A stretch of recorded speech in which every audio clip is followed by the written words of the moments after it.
Hola, buenos días chicas y chicos. Iniciamos una nueva semana y ahora con un nuevo tema sobre el ámbito de estudio, y en esta ocasión vamos a ver lo que son los textos expositivos, pero sobre todo el texto expositivo, que es el informe sobre experimentos científicos, ¿sí? Pero antes de eso debemos saber cómo se escribe un texto expositivo y bueno, sobre todo un informe sobre experimentos científicos. Entonces, hoy, o bueno, más bien en esta semana, veremos cuáles son estos recursos y la próxima veremos cómo escribir a este tipo de texto, ¿sí? Bueno, primeramente debemos ver cuál es la diferencia entre objetivo y subjetivo. Estuvimos viendo con anterioridad los textos argumentativos, ¿verdad? Ahora veremos los expositivos. Entonces, por tanto, vamos a ver si hay diferencia entre uno y otro y por qué. Vamos a ver este video que dura como 30 segundos, 40 segundos, para ver la diferencia entre objetivo y subjetivo. Debemos tener claro qué es la objetividad y la subjetividad.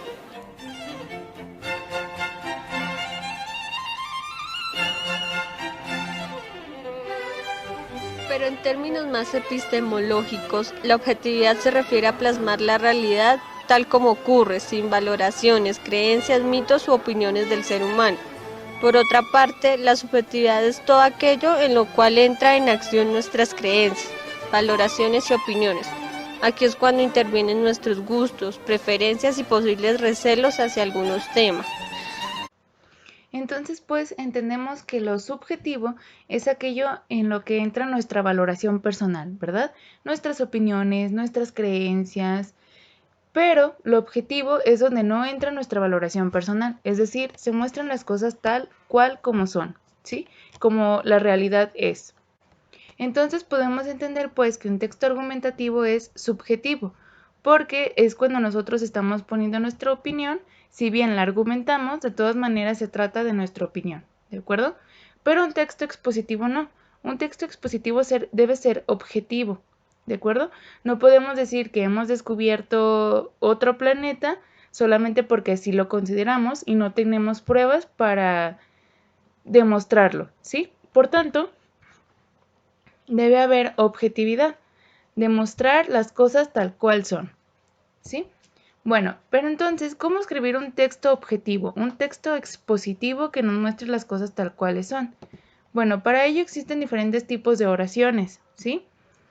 Primero tenemos las oraciones pasivas, porque se le conocen pasivas porque no tienen, o en la oración no se especifica tal cual al sujeto.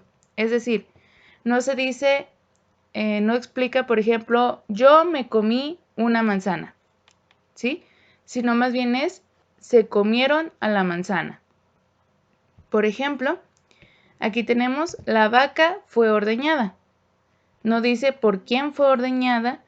Entonces, por tanto, es una oración pasiva. No especifica el sujeto, es decir, quién, qué o también qué animal, ¿sí? Y también dentro de estas oraciones pasivas se pueden utilizar tres tipos de verbos, ¿de acuerdo? Los verbos en infinitivo, en gerundio y en participio. Los verbos en infinitivo son aquellos que terminan en ar, ir. Por ejemplo, cantar, correr, sonreír. Los verbos en gerundio son los que terminan en ando o endo, por ejemplo, cantando o corriendo. Y los verbos en participio son los que terminan en ado, ido, to, so, cho, como desplazando, introducido, incierto, asombroso, dicho, ¿sí? Bueno, entonces, los textos expositivos, estos textos que son objetivos, los cuales tenemos varios tipos, por ejemplo, los diccionarios, las enciclopedias, los reglamentos, las recetas de cocina, los los informes sobre experimentos científicos, los informes médicos, todos estos textos que tienen que ser súper objetivos, por lo regular están escritos, o más bien siempre están escritos en oraciones pasivas, ¿de acuerdo? ¿Por qué? Porque eso le denota objetividad. Si yo dijera, yo ustedes, nosotros, ellos, ella, le pierde la objetividad porque se está tratando de decir, ella dice que, a menos que sea una persona reconocida en el área para poder explicar un tema, pero si se trata de mi valoración personal, ya no es expositivo, ¿de acuerdo? También tenemos otro tipo de oraciones que se les denominan compuestas. Son oraciones compuestas porque dentro de la misma existen dos o más verbos unidos por un nexo, ¿sí? Por ejemplo, esta oración que dice, este experimento sostuvo una hipótesis equivocada porque no se tomaron en cuenta todas las variables. Por ejemplo, aquí tenemos el verbo sostuvo, tomaron, ¿sí? Y estos dos verbos están unidos por el nexo ¿por qué? Ustedes ya saben, ya los vimos con anterioridad a los nexos, que un nexo que diga ¿por qué? Es un nexo causal, ¿sí? Eso ya lo habíamos visto con anterioridad. Acuérdense que otro tipo de nexo causal tenemos ya que, puesto que, pues, por, ¿sí? Entonces, las oraciones compuestas causales se les conocen así por el tipo de nexo, ¿sí? Si ven un nexo que sea ¿por qué? Es una oración causal.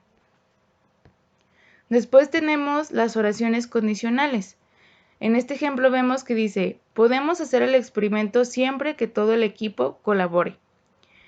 Entonces tenemos el verbo siempre que, el nexo siempre que une a dos verbos. Podemos, hacer, y también el verbo colabore, ¿de acuerdo? Entonces también es una oración compuesta que tiene tres verbos unidos por un nexo que es siempre que, un nexo condicional. Ya habíamos visto con anterioridad que los nexos condicionales son, por ejemplo, sí, si no, a condición de que, o también el de pero sí, ¿de acuerdo? Y por último tenemos las oraciones compuestas consecutivas.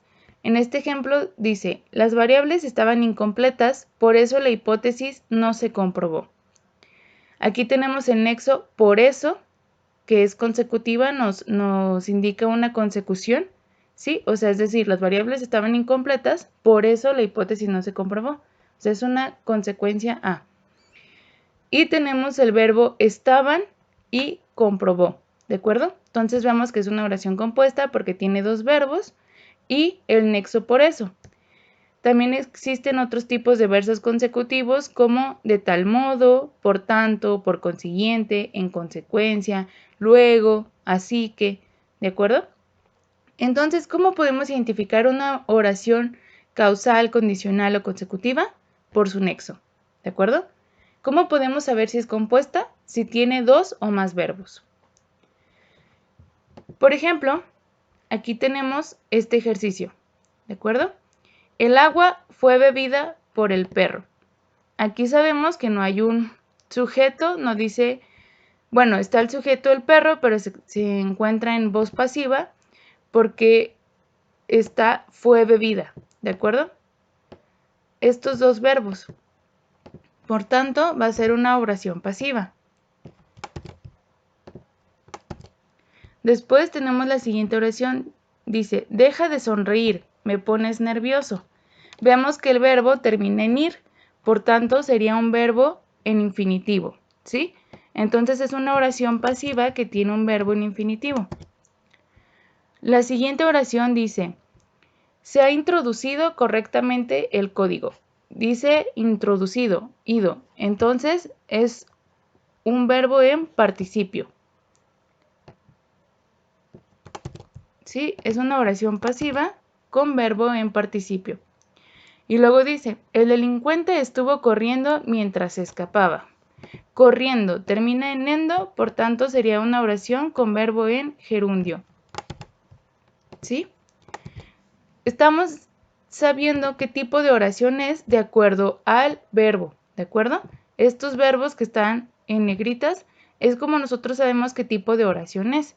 También sabemos que es pasiva porque no especifica los pronombres, ¿de acuerdo? Yo, tú, él, ella, nosotros, etc. Las siguientes oraciones dice, guardó la foto porque mostraba todo el paisaje. Vemos que tiene dos verbos, guardó y mostraba, y están unidas por un nexo, ¿sí? Es un nexo causal, porque dice por qué, ¿verdad? O sea, nos está explicando la causa. Entonces, por tanto, es una oración compuesta causal. La siguiente dice, ha llovido mucho, por eso se inundó mi casa. Vemos que hay dos verbos, llovido e inundó, ¿sí? Y aquí está el nexo por eso. ¿Qué tipo de nexo es este? Consecutivo. Entonces, por tanto, es una oración compuesta consecutiva, ¿sí? Finalmente, tenemos la oración que dice, si mañana sale el sol, vamos a pasear. Vemos que aquí hay tres verbos, sale, vamos y pasear. Por tanto, es una oración compuesta y también vemos que es condicional porque dice, si mañana sale el sol, vamos a pasear, ¿sí? Nos está poniendo una condición. Entonces, chicas y chicos, aquí vemos pues que los textos expositivos utilizan este tipo de oraciones para poder demostrar una objetividad, ¿de acuerdo? Y no caer en la subjetividad, es decir, en nuestras creencias, opiniones, pensamientos, etc., sino retratar a la realidad tal cual es. Por eso los informes sobre experimentos científicos deben ser objetivos, porque deben demostrar los resultados tal cuales fueron o no fueran exitosos. ¿De acuerdo? Bueno, entonces eso sería todo por la semana. Ya en su cuadernillo tienen la actividad, también está publicada en Classroom. Ya saben que si tienen dudas pueden preguntarme por Classroom o por WhatsApp, siempre les contesto. Y les deseo una excelente semana. Ya veremos qué hacemos la próxima semana. Por ahora es importante que conozcamos este tipo de oraciones para después poder escribir un texto expositivo. Que tengan una bonita semana.